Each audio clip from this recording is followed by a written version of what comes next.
बिस्मिल्लाहिर्रहमानिर्रहीम।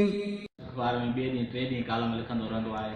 मोहतरम मंसूर हालेकोटो साहिबु असां वटि पहुतो आहे ऐं उन सां गॾु असांजे सेवण जो सीनियर शाइर जनाब हमराल भट्टी साहिबु अदबी मुशाइरनि में वॾे जोश ऐं जज़्बे सां अमन खान मदोश जे दौर खां वठी पुराणे दौर खां वठी पाण शुरा कलाम में गॾु साथ ॾींदा रहिया आहिनि। उन सां गॾु असांजो ड्रामा आर्टिस्ट बि आहे ऐं लेखक बि आहे ऐं उन खां पोइ कहाणियूं लिखंदड़ आहे जनाब हकीम मोहम्मद खान शाम सोलंकी।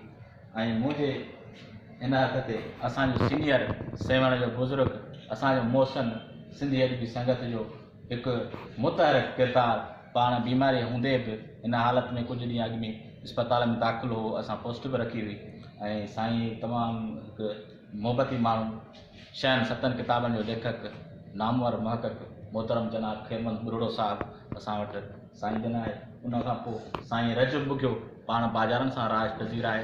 संदसि किताबु आयल आहे ऐं सुठो सिंध जो शाइर आहे।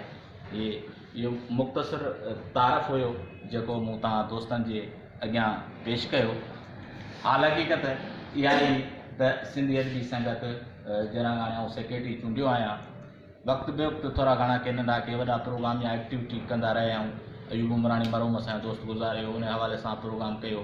इत्फ़ाक़नि ही किरोना अची वई उन खां पोइ जेको हुयो सो उन करे प्रोग्राम माना न थी सघिया। उन खां सवाइ शहर में या समाज जे हवाले सां सिंधी अदबी संगत पंहिंजो किरदारु अदा कंदी रही आहे। मरकज़ में बि तव्हांखे ख़बर आहे त असां हिकु अहम रोल अदा कंदा रहिया आहियूं जेको पुराणे वक़्त खां वठी हिन वक़्त ताईं त असां अॼु जंहिं मशन ते वञी रहिया आहियूं त तव्हां ज़िला राब्ता सेक्रेटरी मोहतरम जनाब दिलदार साईं जावरी साहिबु साईं जन पंहिंजो क़ीमती टाइम असांखे ॾिनो आहे त ही सिंधी अदबी संगत जी चूंड।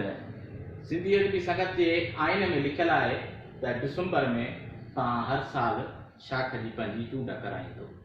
असां आइन ते ऐं उन ते पेरा अमल कंदे सिंधी अदबी संगत जी नई चूंड जी तरफ़ वञी रहिया आहियूं। हाणे दोस्तनि जे राय सां ऐं मोहबती रवे सां कंहिं दोस्त खे सिंधी अदबी संगत शाख सेवण जी मेंबरनि खे गुज़ारिश आहे जंहिं दोस्त खे बीहण जो शौक़ु आहे कमु करण जो शौक़ु आहे उहो अचे। असां वेलकम असां हुन सां गॾु हूंदासीं ऐं 5 उहिदा हूंदा आहिनि। तव्हांखे ख़बर आहे पुराणा मेंबर आहियो सीनियर आहियो त सिंधी अदबी संगत जा जेके 5 उहिदा हूंदा आहिनि सेक्रेटरी जॉइंट सेक्रेटरी खज़ानची सिंध काउंसिल मेंबर ऐं ऑडिटर इहे 5 उहिदा हूंदा आहिनि जिन जी असां अॼु चूंड कंदासीं। तव्हां सभिनी दोस्तनि जे हवाले सां हिकिड़ो नओं त अर्ज़ु ही बि आहे त 2 दोस्त जेके असांजा अली असगर बच्चो ऐं जनाब मंसूर हालेकोटो साहिबु सिंधी अदबी संगत जा असांजा मेंबर पुराणे दौर में न रहिया आहिनि पर हाणे असांजो प्लेटफार्म इहो आहे सिंधी अदबी संगत इहो चाहे थी त नवनि माण्हुनि खे अॻिते आणिजे उन्हनि में उन्हनि खे मेंबर कजे। ऐं जॾहिं त असांजे दोस्त अली असगर बच्चे जो हिकिड़ो नावल छपाई हेठि आहे जेको नावल लिखे थो त उहो हिकु बाक़ाइदे लेखक आहे उनखे आउं सम्झां थो सिंधी अदबी संगत जो मेंबर करणु घुरिजे। हूअं बि सिंधी अदबी संगत जे आईने में लिखियलु आहे त मेंबर उहो हूंदो जेको लिखंदड़ हुजे। अदब दोस्त बि एतिरामन करे सघो था पर उहो आहे जेको उनखे लिखंदड़ हुजे को किताब हुजे का कहाणी या कंहिं रिसाले में उन जी शयूं के छपियलु हुजनि।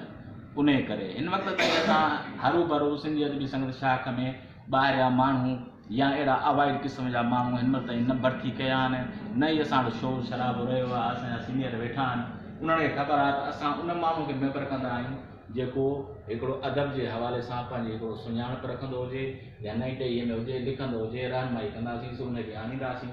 माना हरू भरू न को छुड़वागी न को असां वटि सिंधी अदबी संगत में कॾहिं को तफ़ात रहियो आहे न ई असां वटि ॿियो को सेवण शाख में रहियो आहे।